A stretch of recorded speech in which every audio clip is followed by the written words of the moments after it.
Alors, comment faire face aux problèmes de couple avec ses beaux-parents? Comment survivre quand on a des grosses problématiques avec sa belle famille, quand on a une belle-mère qui est envahissante, quand on a un beau-père qui nous tape sur les nerfs, quand on a juste une belle famille qui nous prend la tête?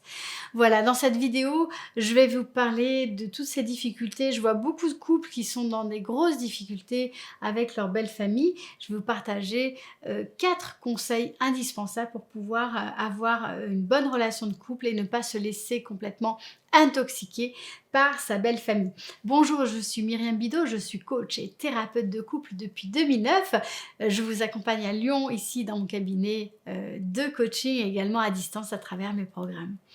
Alors, comment faire pour pouvoir survivre à une belle famille envahissante? Alors, la première chose déjà, c'est de comprendre qu'il y a une règle d'or et 4 conseils que je vais vous partager dans cette vidéo. Donc, regardez bien la vidéo jusqu'à la fin. Alors, la règle d'or, c'est qu'en fait, il y a quelque chose qui doit être très, très, très, très, très clair.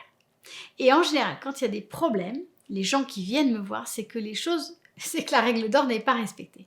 La règle d'or, c'est qu'en fait, quand on est adulte, on priorise son conjoint, sa compagne et la famille qu'on est en train de construire. Il n'y a pas de discussion là-dessus. Il n'y a aucune discussion là-dessus. En fait, sur le plan psychologique, ce qui se passe, c'est que quand on construit une famille, on va devoir avoir à faire un travail de séparation avec sa famille d'origine. C'est-à-dire qu'on n'est plus tout à fait le petit garçon ou la petite fille de maman.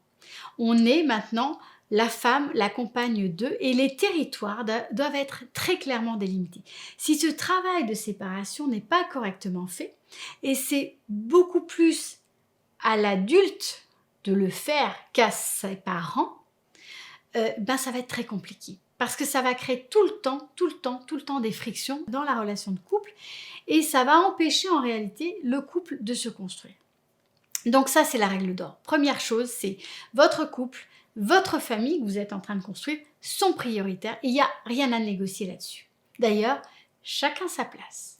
Ok, maintenant je vous partage mes 4 conseils pour pouvoir vivre en bonne intelligence avec sa belle famille. Alors, le premier conseil, c'est de ne pas dépendre de sa belle famille. Alors, c'est bien pratique quand on a des enfants, d'avoir ses beaux-parents qui les gardent, etc. C'est très pratique, c'est très bien et c'est nécessaire parfois, c'est même indispensable. Et puis, c'est intéressant, c'est important d'avoir du lien. On est bien d'accord là-dessus. Il ne s'agit jamais de rompre le lien. C'est très important de ne pas rompre le lien. Par contre, il faut que les territoires soient délimités, il faut que les rôles soient clairs. Donc la question, c'est de ne pas dépendre d'eux. C'est-à-dire qu'en fait, on ne se focalise pas uniquement sur ça, on peut avoir des moyens de garde alternatifs, on peut savoir faire autrement. On n'est pas dans un espèce de lien de dépendance à la famille et à la belle famille. On est des adultes et une famille autonome. C'est la même chose pour le bricolage ou pour les travaux. Hein, on peut être dépendant de plein de façons différentes, c'est pas uniquement pour les enfants. Deuxième conseil pour pouvoir vivre en bonne intelligence avec sa belle famille ou sa famille, c'est de ne pas rentrer en compétition avec sa belle-mère, ça c'est pour les jeunes filles, ou avec son beau-père pour les jeunes garçons.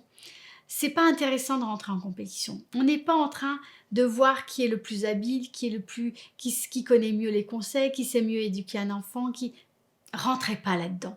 Même si votre belle-mère essaye de rentrer là-dedans ou votre beau-père essaye de rentrer là-dedans, vous vous positionnez clairement. Vous êtes un adulte responsable, vous savez ce qu'il y a de mieux pour votre enfant, vous le faites avec respect, avec intelligence et avec beaucoup de tolérance, mais vous ne rentrez pas dans ce jeu-là. Chacun sa place, on est tranquille et on n'est pas sur ce terrain-là. En réalité, vous avez chacun des places qui sont indispensables et qui sont complémentaires. Les grands-parents sont les grands-parents, les parents sont les parents, et chacun a une place qui, quand elle est bien assumée, quand on y est bien, elle est essentielle et il n'y a aucune rivalité, aucune compétition à avoir à cet endroit-là. Troisième point qui est indispensable, c'est de délimiter les territoires.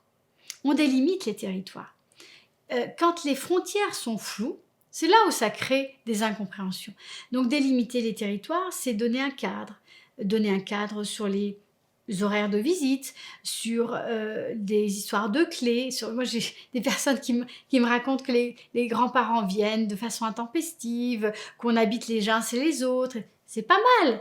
Mais après, il faut ne pas s'étonner si après on est dans des choses où on est moins à l'aise.